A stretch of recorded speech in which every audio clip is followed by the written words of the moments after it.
ಸ್ವಾಭಿಮಾನಿ ನ್ಯೂಸ್ಗೆ ಸ್ವಾಗತ. ಇಂದಿನ ಪ್ರಮುಖ ಸುದ್ದಿಗಳು.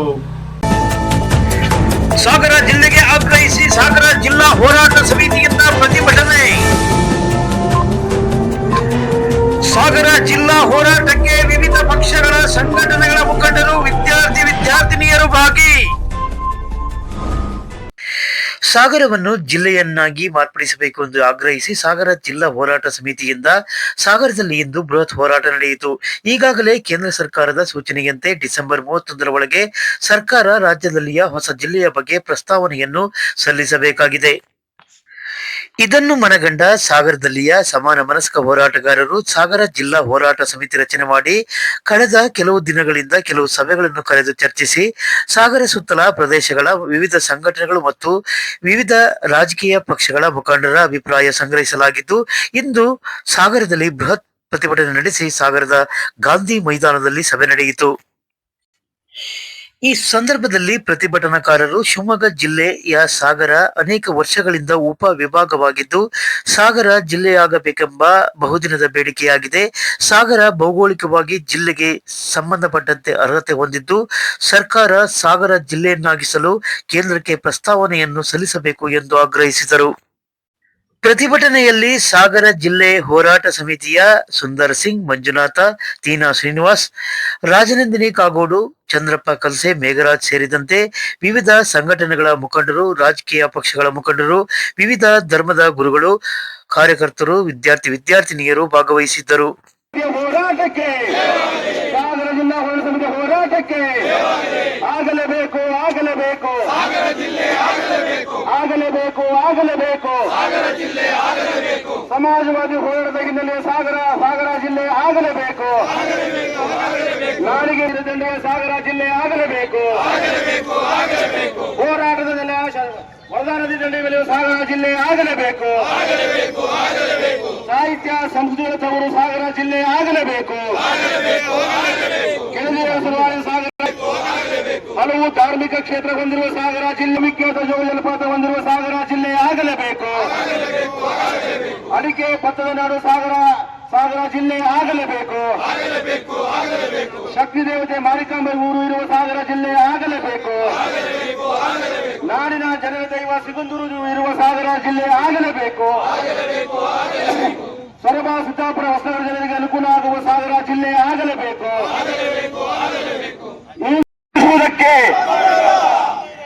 ಸಾಗರವನ್ನು ಕಡೆಗಣಿಸುವುದಕ್ಕೆ ಸಮಾಜವಾದಿ ಹೋರಾಟದ ಹಿನ್ನೆಲೆ ಸಾಗರ ತಾಲೂಕು ಅನ್ಬೇಕು. ಸಮಾಜವಾದಿ ಹೋರಾಟದ ಹಿನ್ನೆಲೆ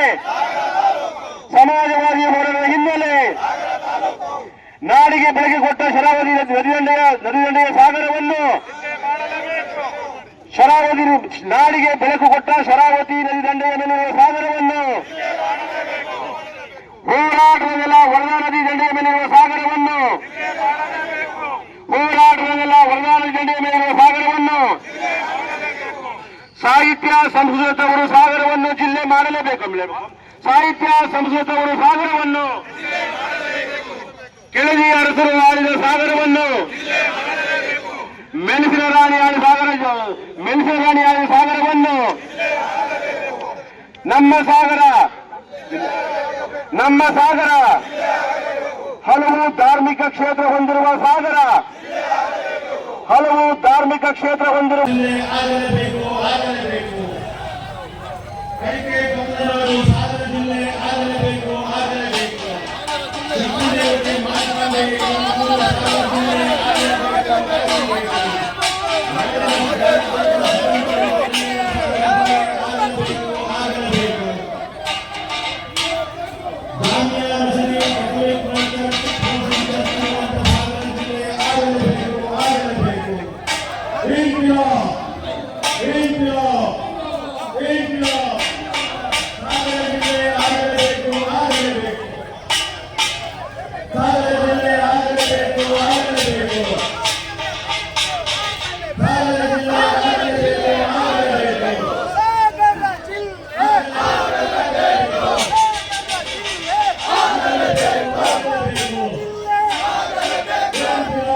ಉದ್ದೇಶ.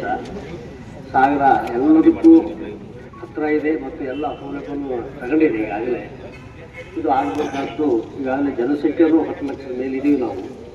ಅದಕ್ಕೆ ಈ ಹೋರಾಟ ನಾವು ಮಾಡೋಕ್ಕೆ ಇಳಿದಿದ್ದೀವಿ ಈ ದಿನದಿಂದ. ದೇವರು ಒಳ್ಳೇದು ಮಾಡಲಿ, ನಮಗೆಲ್ಲರೂ ಸುಖ ಕೊಡಲಿ ಅಂತೇಳಿ ಈ ಸಂದರ್ಭದಲ್ಲಿ ಹೇಳ್ತಾ ಈ ಕಾರ್ಯಕ್ರಮ ಯಶಸ್ವಿಯಾಗಿ ನಡೆಯಲಿ ಅಂತೇಳಿ ದೇವರಲ್ಲಿ ಪ್ರಾರ್ಥನೆ.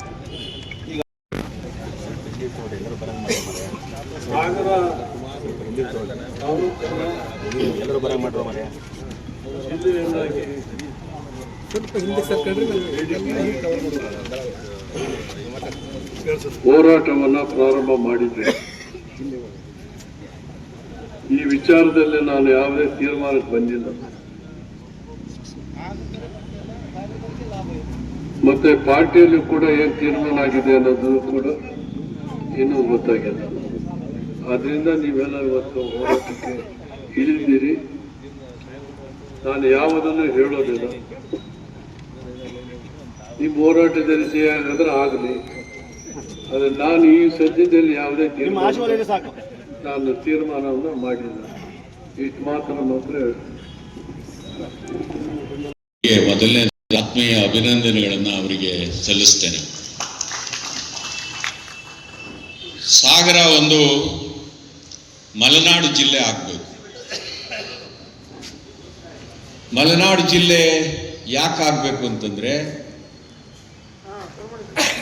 ಈಗಷ್ಟೇ ಮಾನ್ಯ ಅಕ್ಷರ ಅವರು ಹೇಳ್ದಂಗೆ ಒಂದು ಸಣ್ಣ ಮಲೆನಾಡು ಜಿಲ್ಲೆ ಆದರೆ ನಮಗೆ ಆಡಳಿತ ಹತ್ತಿರ ಸಿಗುತ್ತೆ. ನಮ್ಮ ಸಮಸ್ಯೆಗಳಿಗೆ ಸ್ವಲ್ಪ ಬೇಗ ಹತ್ತಿರದಲ್ಲಿ ಉತ್ತರವನ್ನು ಕಂಡು ಹಿಡ್ಕೊಳ್ಳೋದಕ್ಕೆ ಸಹಾಯ ಆಗುತ್ತೆ. ಸಾಗರ ಜಿಲ್ಲೆಯಲ್ಲಿ ಒಬ್ಬ ಡೆಪ್ಟಿ ಕಮಿಷನರ್ ಇದ್ದರೆ ಸಾಗರದಲ್ಲಿ ಒಂದು ಆಡಳಿತ ವಿಕೇಂದ್ರೀಕರಣ ಇಲ್ಲಿ ಆಗುತ್ತೆ. ಸಣ್ಣ ಜಿಲ್ಲೆ ಆದರೂ ಪರವಾಗಿಲ್ಲ.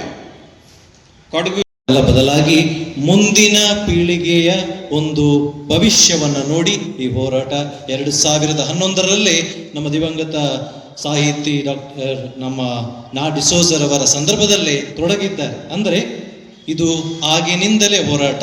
ಇಂದು ಸೆಪ್ಟೆಂಬರ್ 18ನೇ ತಾರೀಕು ಪ್ರಾರಂಭವಾದ ಹೋರಾಟ ಇದಲ್ಲ. ಆದ್ದರಿಂದ ಮಾನ್ಯ ಮುಖ್ಯಮಂತ್ರಿಗಳಿಗೆ ಮತ್ತು ಉಪಮುಖ್ಯಮಂತ್ರಿಗಳಿಗೆ, ರಾಜ್ಯ ಸರ್ಕಾರಕ್ಕೆ ಈ ಒಂದು ಸಾಗರ ತಾಲೂಕು ತಿಳಿಸುತ್ತಿರುವ ವಿಷಯ ಅಂತ ಹೇಳಿದ್ರೆ, ಈ ತಾಲೂಕಲ್ಲಿ ಸುತ್ತಮುತ್ತಲಿರುವಂಥ ಎಲ್ಲ ಹಳ್ಳಿಗಳ ಜನರ ಬೆಳವಣಿಗೆಗಾಗಿ, ಅವರ ಮುಂದಿನ ಮಕ್ಕಳ ಭವಿಷ್ಯಕ್ಕಾಗಿ ಇದನ್ನು ಆದಷ್ಟು ಬೇಗನೆ ಜಿಲ್ಲೆಯಾಗಿ ಪರಿವರ್ತನೆ ಮಾಡಬೇಕು ಎನ್ನುವ ಹೋರಾಟ ಇದಾಗಿದೆ. 4 ಅಂಶಗಳು. ಯಾಕೆ ಇದನ್ನು ಜಿಲ್ಲೆಯಾಗಿ ಮಾರ್ಪಡಿಸಬೇಕು? ಎಲ್ಲರ ಪ್ರಶ್ನೆ. ಯಾಕೆ ಇದನ್ನು ಸಾಗರ ತಾಲೂಕನ್ನು ಜಿಲ್ಲೆಯಾಗಿ ಮಾಡಬೇಕು? ಯುವಕರಿಗೆ ಕೇಳಿ, ಅವರಿಗೆ ಗೊತ್ತಿಲ್ಲ. ಸಾಮಾಜಿಕ ಮುಖಂಡರು ಒಗ್ಗೂಡಿರುವುದು ಯಾವುದೇ ಒಂದು ಜಾತಿ, ಪಂಗಡ, ಪಂಥ, ಧರ್ಮದ ವಿಷಯಕ್ಕಲ್ಲ. ಇದೊಂದು ನಮ್ಮೆಲ್ಲರ ಹಕ್ಕು ಎಂಬ ಒಂದು ಒಳ್ಳೆಯ ಮನೋಭಾವದಿಂದ ಈ ಸಾಗರ ಎಂಬ ಸುಂದರವಾದ ಈ ನಾಡನ್ನು ಪರಿವರ್ತನೆಗೊಳಿಸಿ ಜಿಲ್ಲೆ ಎಂಬ ಮೇಲ್ದರ್ಜೆಗೆ ಏರಿಸಬೇಕೆಂಬ ಸರ್ಕಾರದೊಂದಿಗೆ, ಮಾನ್ಯರೇ, ನಮಗೆ ಎಲ್ಲರಿಗೂ ಗೊತ್ತಿರುವಂತಹ ವಿಷಯವಾಗಿದೆ. ನಮ್ಮ ನಾಡಿನಲ್ಲಿ, ನಮ್ಮ ಊರಲ್ಲಿ ಎಲ್ಲಿ ಹೋದರೂ ಮಕ್ಕಳು, ಹಿರಿಯರು ಅವರಿಗೆ ಅವಧಿ ಸಿಕ್ಕಿದ ತಕ್ಷಣ ಅವರು ನೆನಪಿಸುವುದು ನಮ್ಮ ಈ ಸಾಗರದ ನಾಡನ್ನು. ಸಾಗರಕ್ಕೆ ಹೋಗೋಣ, ಜೋಗಕ್ಕೆ ಹೋಗೋಣ, ಜಲಪಾತ ವೀಕ್ಷಿಸೋಣ ಎಂಬುದಾಗಿದೆ. ಯಾಕೆ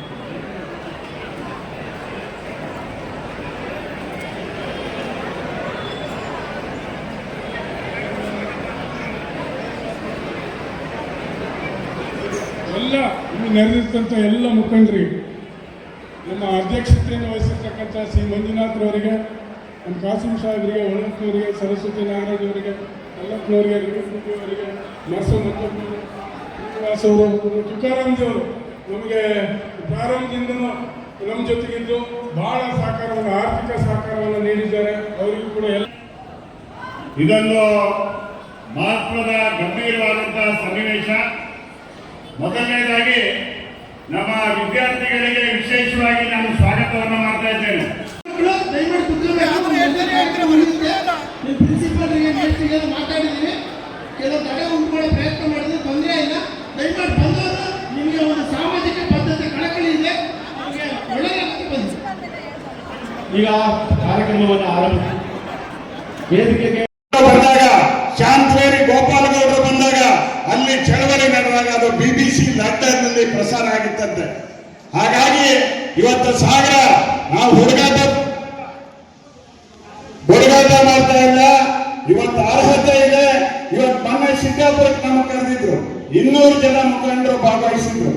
ಅಲ್ಲಿ ಶಿರ್ಸಿ ಜಿಲ್ಲೆ ಆಗ್ಬೇಕು ಅಂತ ಹೋರಾಟ ನಡೀತಾ ಇತ್ತಂತೆ. 20 ವರ್ಷದಿಂದ ಮಾಡಿದರೆ ಅಲ್ಲಿ ಲೀಡರ್ಗಳು ಒಪ್ತಾ ಇಲ್ಲ ಅಂತೆ. ಇವತ್ತು ನಾವು ನಿಮ್ ಜೊತೆಗೆ ಬರ್ತೀವಿ, 15 ದಿನ ಟೈಮ್ ಕೊಡ್ತೀವಿ. ಶಿರ್ಸಿ ಜಿಲ್ಲೆ ಮಾಡಿದ್ರೆ ಅವ್ರ ಹತ್ರ ಇರೋರು ಹೋಗ್ಲಿ, ನಾವು ಮಾತ್ರ ಸಾಗರಕ್ಕೆ ಬಂದೇ ತಿರ್ತೀವಿ, ಸಾಗರ ಜಿಲ್ಲೆ ಹೋರಾಟಕ್ಕೆ ಬೆಂಬಲ ಮಾಡ್ತೀವಿ ಅಂತ ಸಿದ್ದಾಪುರದವ್ರು ಹೇಳ್ತಾ ಇದ್ದಾರೆ.